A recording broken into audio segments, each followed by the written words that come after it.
Hello everybody, welcome to episode 6. This is the third installment in the Look at What I Have series.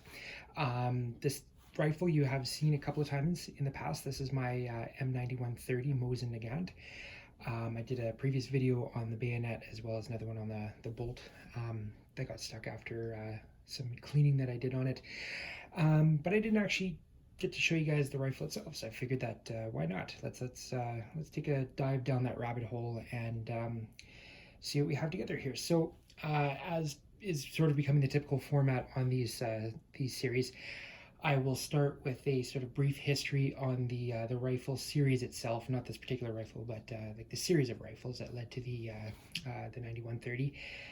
As well as I'll go over some specific features on mine. We'll take a really close look at it, and then I actually have a surprise for you guys. I've figured out some editing software, and I can actually show you some range time with my rifle as I took it out to the range this past weekend.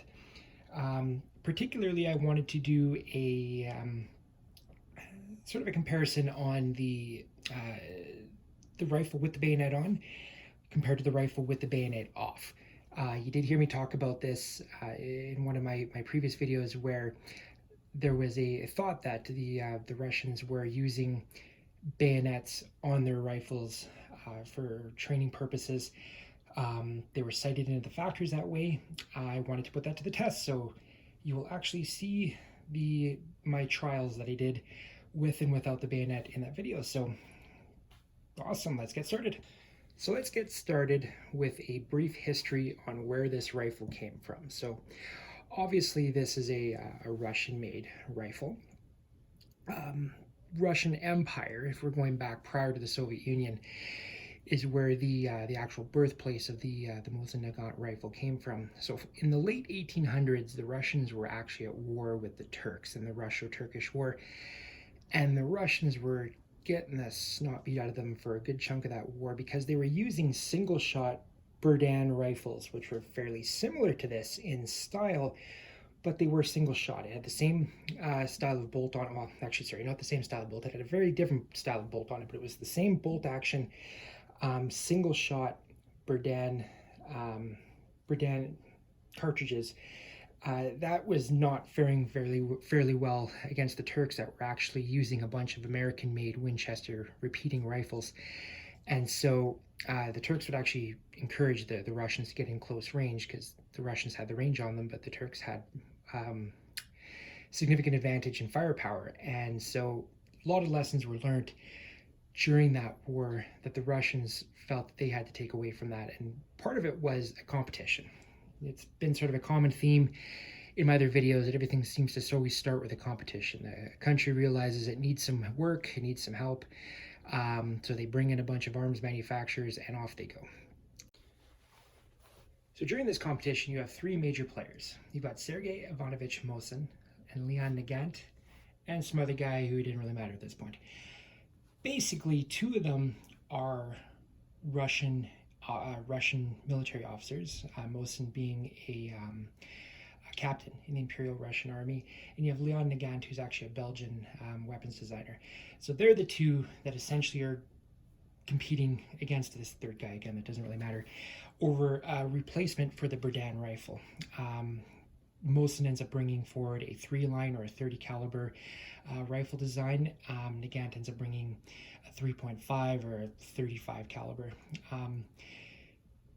Mosin ended up winning that competition. I'm not going to get too much into it, but he ended up winning that competition with a rifle fairly close in design to what you see in front of you today. This is, okay, I'm going to jump ahead of myself a little bit here, but this is a 1943 9130. So 30 was when they did the upgraded version of it. The original 1891 was the eventual firearm that was developed through that competition. There's a lot of steps involved there. I'm not going to get down that rabbit hole too deep here, but eventually you do end up with the 1891 or the M model 1891. It wasn't called the Mosin or the Mosin Nagant. You can see there's kind of a confusion here. If there's two guys competing with each other, how is both of their names on the rifle? I'll get to that. So you end up with the M1891. It was actually the model 1891. It was called the Russian Imperial rifle, model 1891. The Russians called it Mosin's rifle. Nowhere in Eastern or Russian documentation going back that far do you actually see the term Mosin Nagant. It's always listed as the M1891. It became the winner of the competition, and so this is the primary rifle that you see going into service in World War One. It was used pretty effectively. It fired the 7.62 by 54R rifle, or round, sorry, that's this guy here. Now this is a Czech surplus, no, this is not Czech surplus, sorry, this is, actually this is Chinese surplus. I remember when I bought this. This is Chinese surplus steel case. So, you know, most of the other rounds that I've shown you guys are brass case. This is steel case, 7.62, that's your 30 caliber, 54, length of the casing here, and then R being the rimmed on there. R does not stand for Russian, like you'll hear the odd person claim it's. I mean, for the most part, people know that an R is rimmed. But anyway, what was neat, what was the big upgrade about this rifle was the fact that now you have a 5-round internal magazine, bolt action repeating rifle.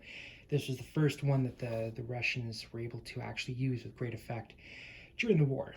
Now, the Russians were on the side of the Allies during World War I, so you actually had a number of 1891s made in America, because obviously the Russians needed to reach out and get some help from the American manufacturing machine that they just didn't have back home. In Russia, you had a lot of cottage industry rifle manufacturers, so small independent companies building components of these rifles were not really well equipped to deal with the 1.5 million rifle order that the Russian government had done during World War I to try and get its soldiers well equipped. Their soldiers were not very well equipped at the start of the war. A lot of them still were using the old Berdan rifles just because they simply did not have enough of these, even though they had been developed. Geez, probably a good 20 years before the war actually developed. But that was just the state of the Russian manufacturing industry at the time, and so they really needed some help. The Americans used both Remington as well as New England Westinghouse, so every once in a while you will find 1891 Mosins that are stamped on them, either Remington or Westinghouse. This one in particular is in a Shavik, which is an actual Russian made. You can tell by the arrow, it's missing the bottom part of the arrow there, with the triangle with the little arrow inside of it, so that lets you know that it's in a Shavik. The other major manufacturer in Russia was the Tula Arms factory. There was a couple of other smaller ones, but those were the two major ones that produced the bulk of these firearms during World War I, as well as some other contracts overseas, which we just talked about. Now, World War I was a very interesting and tough time for the Russians. It was not going very well for them. They were actually losing big portions of their territory to both the Austro-Hungarian Empire as well as the Germans. It wasn't as static as what you hear about on the Western Front with the British and the French for the most part of the war until the Americans joined in late. So it was not going very well, and that actually caused a lot of dissent back home in Russia. People were just getting annoyed about it. The loss of life. They were not getting reports of any major victories that were happening on the Eastern Front. They were hearing about lost territory. They were hearing about very large amounts of losses of men, equipment, and basically they had enough. And again, I'm going to fast forward through a whole lot of history here, but going into 1918, the final year of the war, the Russians bowed out. They had bigger issues to deal with at home, primarily the Russian Revolution. So this is when the Bolsheviks basically took over control of the country from the White Russians, or the imperial forces. Tsar Alexander and his family was murdered, assassinated. Let's go with murdered. And now you have control of the country through the Bolsheviks. Between 1918 and 1924 was a consolidation of power period for the Russians. So it's actually called the Soviets now. So the Soviets were still fighting a lot of basically an internal civil war for a number of years after the war was over. And this led to a couple of major things that happened. One, they reneged on their contract with the United States. They basically said, you didn't make that agreement with us, you made that with the previous government, we've overthrown them, we're now not going to pay you. So let's put Westinghouse and Remington on the verge of bankruptcy. They had a large amount of these firearms still stuck in pre-shipping that were supposed to be making it to the front that the Russians had not paid for. And so Westinghouse, Remington were on the verge of bankruptcy. And the US government bailed them out, essentially. So they shipped about 230,000 of these rifles into US hands and then sent those US soldiers to Arkhangelsk in northern Russia as a way of actually securing an ammunition dump against the Bolsheviks or the Reds, to stop that from falling into enemy hands. So actually you can find evidence in the form of photographs, articles of US soldiers issued in, not this version of the rifle, but the previous version of these rifles, which looks very odd, because why would American soldiers be using Russian-made arms when in fact they were not? They were using American-made, Russian-designed arms in Russia defending against Russians. So very, very strange history there. But anyway, I digress. 1918 to 1924 is a consolidation of power. Once that was completed, the Soviets made a decision at that point. It was time to upgrade or modernize their military. So that's where you see the birth of this, the M9130. 6 years of development. It was finally put into production in 1930 as the 9130. There's a couple of major differences between this and the original infantry version. Now, if anybody's ever seen this rifle before, this thing is an absolute tank. It's a big, big rifle. The original 1891 was actually probably about 3 inches longer. Had a completely different style of rear sight on it. Had a hexagonal, or actually an octagonal, receiver on it.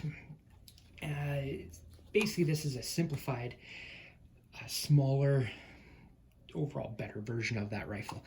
One of the coolest changes, though, that's on it is if you can find one of these rifles, if you're looking on the side here, and we covered this off with the, I believe it was the Portuguese Vergueiro, but you can see two different kinds of measurement units on here. So the top here, this is standard meters, as with most rear sights that you find on military surplus rifles.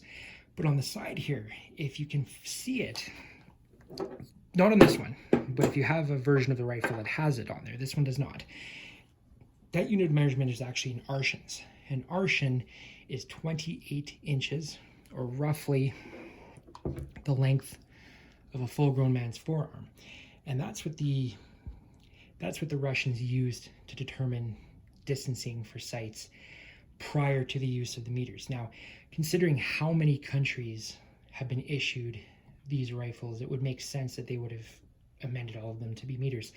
So if you have one that has it on there, that's actually a converted 1891 or an M91, converted into a 9130. This one is a pure built M9130, so it's not a conversion. So it still has a lot of the original components on it. The first major test for this rifle would have come during the Winter War between the Soviet Union and Finland.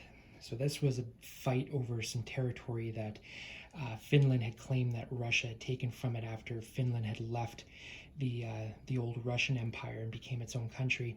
Obviously, the Soviets did not like that. They didn't like having another country so close to one of its major cities, Leningrad, now St. Petersburg. And so there was a war between the two of them. Both sides used this exact same rifle. So, used the same ammunition. For the most part, they were equipped exactly the same. And the reason being for that is the Finnish army was a former part of the Russian Empire. So it would make sense that they would use each other's weapons. There is Finnish variants of these weapons. They did a couple of things. One of the most notable features that you see on a lot of the Finnish Mosins is they eliminated this really clunky sling system and moved to a swivel on there. They also simplified a lot of the receiver and the bolt. But again, for the most part, it's essentially the same rifle. If you have a finished Mosin, you can use the same ammunition and use it. It's going to be fairly similar. What's really interesting, again, about this rifle is its history. You're talking about a rifle here that was in production from 1891 all the way until 1973 and is still being used in wars around the world to this day. So when I say that, we're talking about the war in Syria that's been going on, the annexation of Crimea by Russia, and the invasion in the Donetsk area of the Ukraine, still using these rifles. Most major conflicts in this world, you see Mosins pop up. The Americans were bringing these things back from Vietnam, captured from Vietnamese soldiers. Now, obviously, the Russians stopped developing these things after World War II because they moved on to the SKS and eventually the AK-47 and so forth and so forth.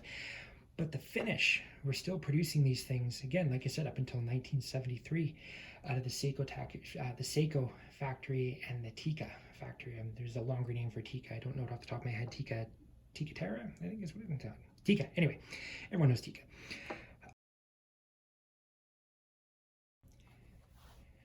Now let's talk very briefly about why it's called a Mosin Nagant, and why not just a Mosin or Mosin's rifle. Why in the West we call this thing a Mosin Nagant. Do you remember the competition I told you guys about at the start here? So Leon Nagant and Sergei Mosin, who actually were competing with each other for the development of this rifle.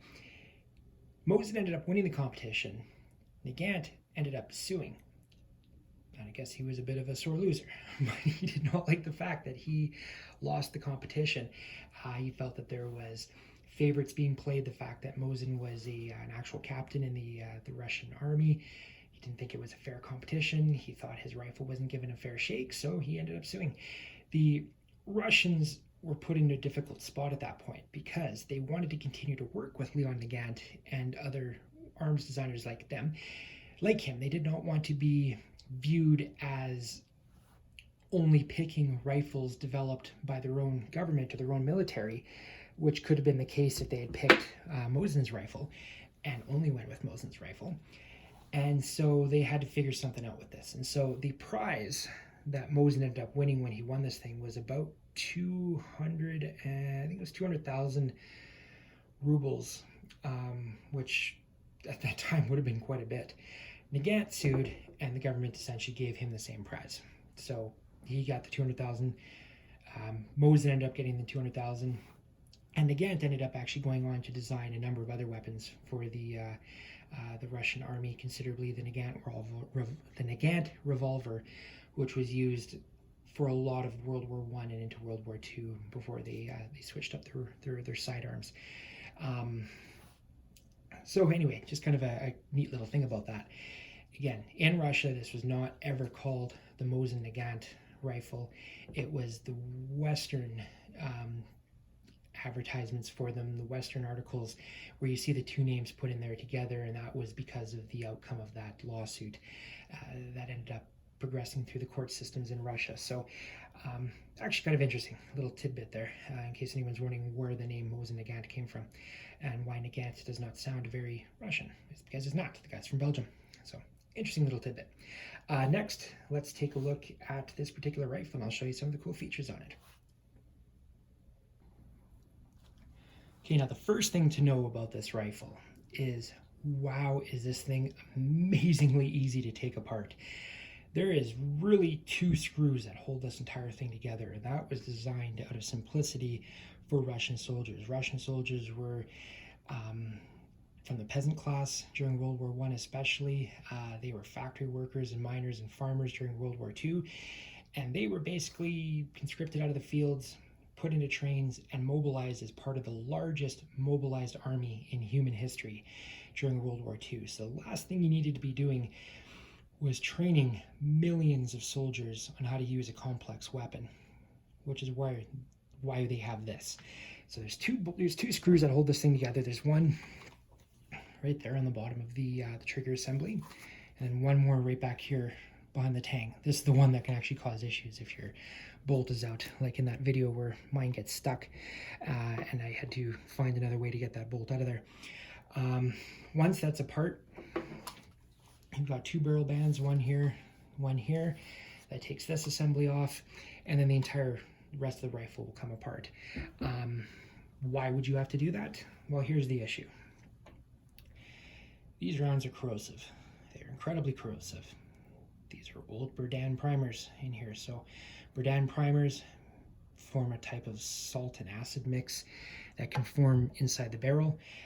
It can form inside the action. It can form in the bolt. It can actually form down in the trigger assembly. Every time you pull the trigger and there's an explosion happens inside there, it's spewing that salt all over the rifle. When that mixes with water, it can form a type of acid and be very corrosive on your barrel. And so every time I shoot this thing, I have to come home, I have to strip it right down. I run very, very hot water through my rifle. You do hear guys talk about putting ammonia through there, and it's a little bit overkill. Hot water through it with my brush to clean out as much of the crud in that barrel as I can, which gets it to be quite black when it comes out the end of that, the end of the barrel.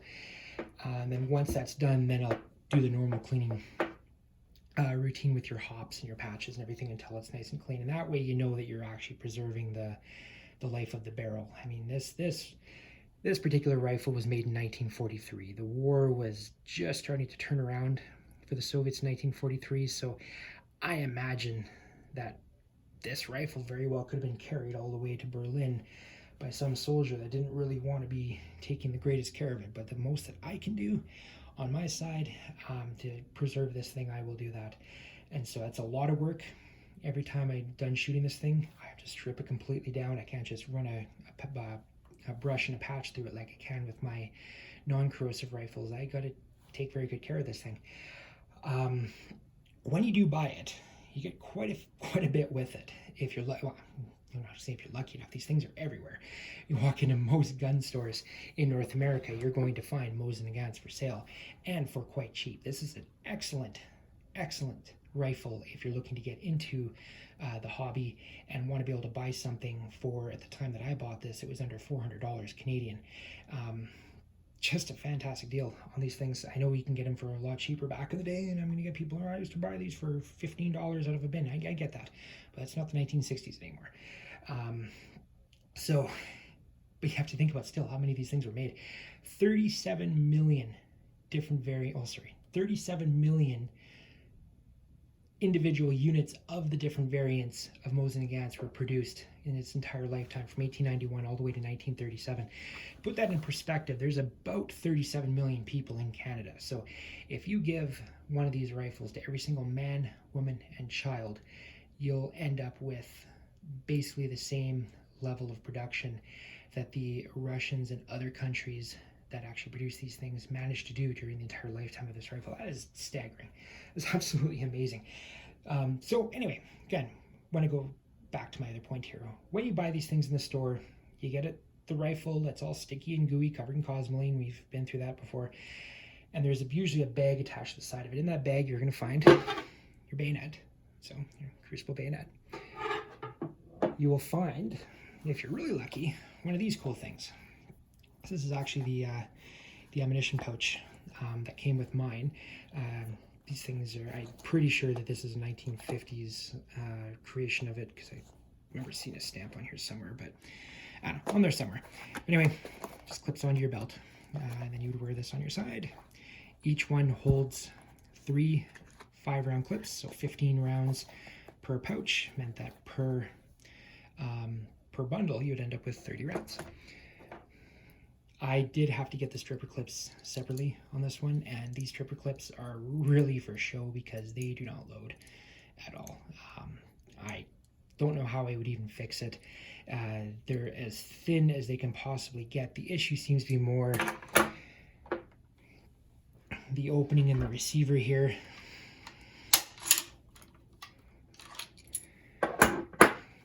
The opening in the receiver, there's 2 small grooves here.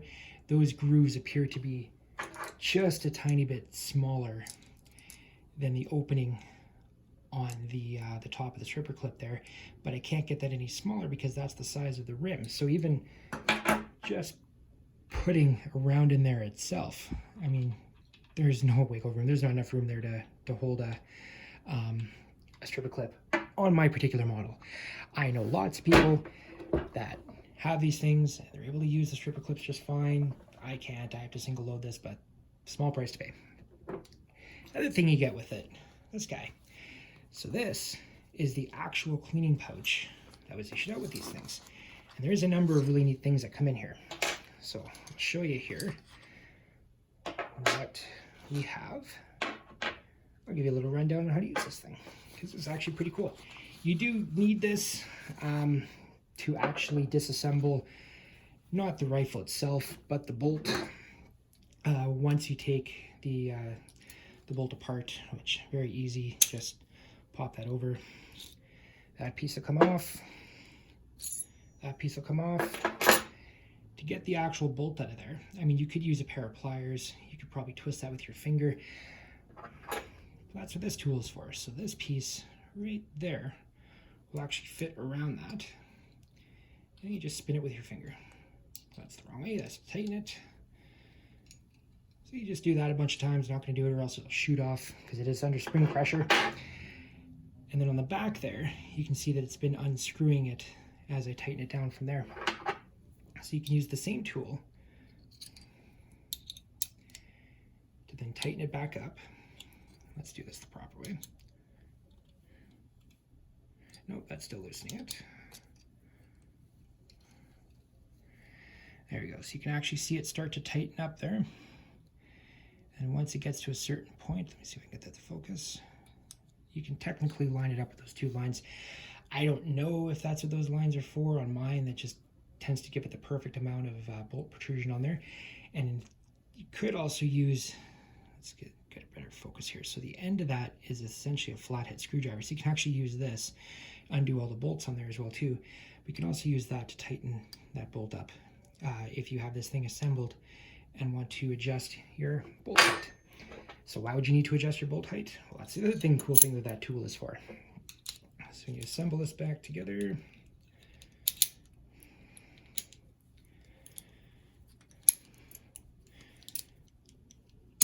there we go. Actually, if I want to adjust the bolt height, I have to decock it. There we go. Okay, so you can see on there, you can see the bolt head protruded because it's in the fired state. When it's cocked like this, when it's sitting in the bolt like that, it's been fired. You can decock it, but I'm not going to do that. So in this point, you can see there's a couple of grooves in the bottom here, and those actually will measure the height of your bolt. And so the first one is the lowest point at which it should be. This is the highest point at which it should be. So you want to just hit that one. So you can see I can't move it past that. Oh, sorry, my apologies. This is the high one, sorry. This is the low one, this is the high one. So in there, see that clears it. That does not. It did there because I had it on an angle, but there, does not clear it. So that way I know that my bolt, or my firing pin, sorry, is actually protruding at the proper length off this. So get this back into the gun. Just simply, again, recock it. Back in there. And then if you want to drop the hammer, meaning to decock the rifle without dry firing it, a couple of ways you can do it is you can put a snap cap in there, and I do have 7.62 by 54 snap caps. That's just a small aluminum round with a rubber pad where the firing pin hits it, so you don't end up damaging your firing pin. The other thing you can do on this one, I don't know if this is an intentional feature, but if you just move it just slightly to the side there, and then, you know what? Safety first. I know it's not loaded, but I'll just do a quick little check. Nothing down there. Because I'm going to pull the trigger and the bolt's in. So the rounds are over here. They're safe. They're nowhere near this.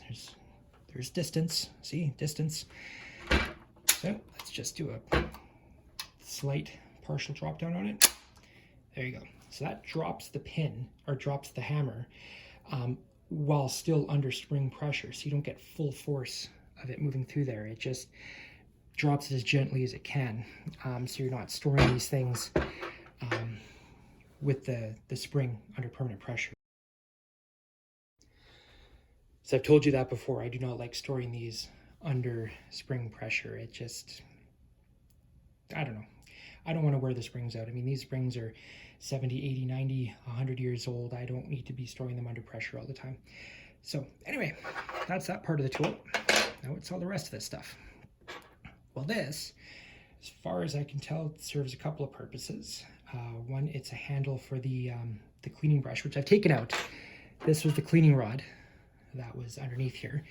And when you clean these rifles, that's a very, very long barrel length. And so this is not going to reach if you're coming in through the back like you traditionally would clean a rifle. You're not going to get all the way down to the muzzle. And if I hold that up there to the point where it's going to be stuck at the back of the bolt action, see, I'm still short by quite a bit. So you do what you're not supposed to do on these rifles, and that's you're actually supposed to clean it from the muzzle end. The danger of that is that this is a steel rod. The crown on a rifle is where the vast majority of the accuracy of that rifle comes from. And so if you're just ramming a steel cleaning rod down the very end or the muzzle end of a rifle, you can wreck the crown. And as soon as you wreck the crown, you create a imbalance in gas pressures as the bullet exits the end of your barrel, and it can cause it to tumble, it can cause it to veer off course. It's just not very good. Okay, so let me show you how to actually assemble this thing using all these compressy parts. So one thing I have found that this is very useful for, this little bit right here, is actually to unscrew the cleaning rod from there. It can get a little bit tight when it's inside there, and you can actually use this as some additional leverage on there. But to actually assemble this thing is pretty neat. So you take your cleaning rod with your holes at the top there. You are going to take, where did it go? Where did you, there it is. Sorry, my arm's in the way, I know that. Okay, take this little guy with the hole facing there, and you're going to slide this all the way up to the top there. Once you get that done, you're going to line up those two holes, hole number one there with the hole inside. That goes in there. You've just now created your handle. On the other end, you've got this little guy. This screws into there. And now you have a fully assembled cleaning rod, which you go in through the actual muzzle end of the rifle. Now this part spins. If anybody's used like a more modern barrel cleaner, you know that it's usually this part back here that rotates. This one, it's up here, so you just wrap this in whatever patches that you're using to clean it out. I just realized I forgot one key component of this though. So again, if we unscrew this guy, this is the actual muzzle and crown protector, so that you can clean this from the crown end without damaging the inside of the rifle. So that just simply fits over it like so. So you can see that there. We'll screw this back in. Now, this is going to be a little bit awkward because this is when you do have to put this on first, because that does not come off with this piece screwed on. So I'm going to see if I can do this without bumping the camera too much or just making this look ridiculous, because again, this is a very large rifle. Let's see if I can do this and catch this on tape well enough. So, okay, I think that should be okay. Now if I go in through there, fitting the protector over the rifle, I can now go in and out of that all day long to heart's content, and I'm not touching the crown with any of the steel components in this. So your patch is on there. This is exactly how you would clean this thing. And when you're done, that entire assembly just comes out. Back into your kit, which you would then put back into, I imagine, some kind of a pack that a soldier would be carrying, and off you go. So pretty neat. just a pretty neat feature overall. I mean, a lot of the ones I see, I've got a Carcano, which I have to screw multiple handles together to get that thing to work. This is probably one of the coolest designs I have seen for a cleaning setup that allows me to actually go in through the barrel, so it's much easier considering just how big this bolt area is. So I think that concludes a brief tour of my M9130 Mosin Nagant, or if I want to consider it a proper Russian name, we can call it Mosin's rifle or just the M9130. We don't have to include Nagant in there. I'm sure there's a bit of a sore spot with the Russians and having his name attached to this rifle.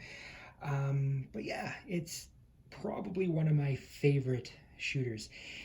I am blown away by how accurate this thing is. Considering you, again, I'm going back to what I was talking about earlier, you have to consider how many millions of these things were pumped out in factories scattered all over Russia and the rest of the Eastern Bloc countries for a number of years, right up until the end of World War II. And it's not like they were building these things on precision equipment. I mean, I'm very lucky in the sense that being in 1943, most of the components on here are actual milled steel. There's not a lot of stamping on here at all, except for this guy right here. But even the triggers guard assembly itself down here is all milled steel. It is just, I'm blown away by the quality of this thing. And out of all of the surplus rifles that I've been shooting so far, and I haven't gotten to all of them, and you'll see them as I progress through the videos here, this is by far and away my most accurate. You'll see that when I take it to the range, I do a test with the bayonet on, as well as just straight with it off from the bench at 100 yards.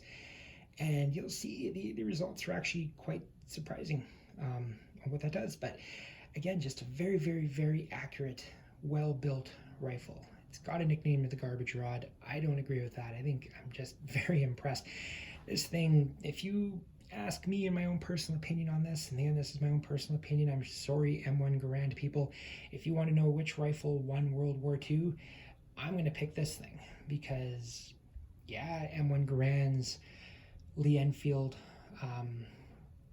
Type 4s, yeah, Type 4 Mark 1s, yeah, they were all fantastic and they helped speed things up, but I mean, when we're talking about the war against Germany, just the sheer manpower that was brought to bear using these rifles, that's amazing. It's just absolutely amazing to think about that, and really what they were up against.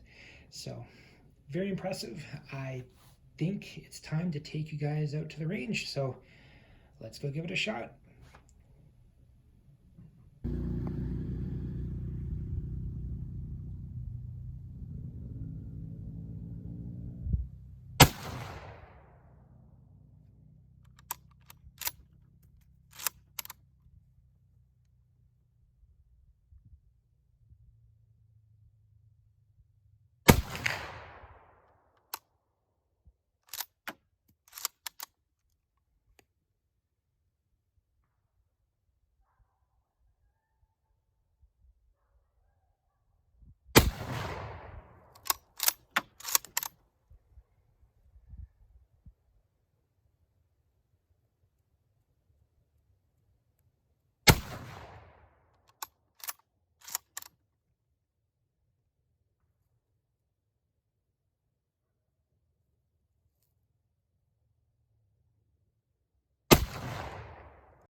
So yeah, like you can see, very telling results on that. So with the bayonet on, obviously there was a pull to the left.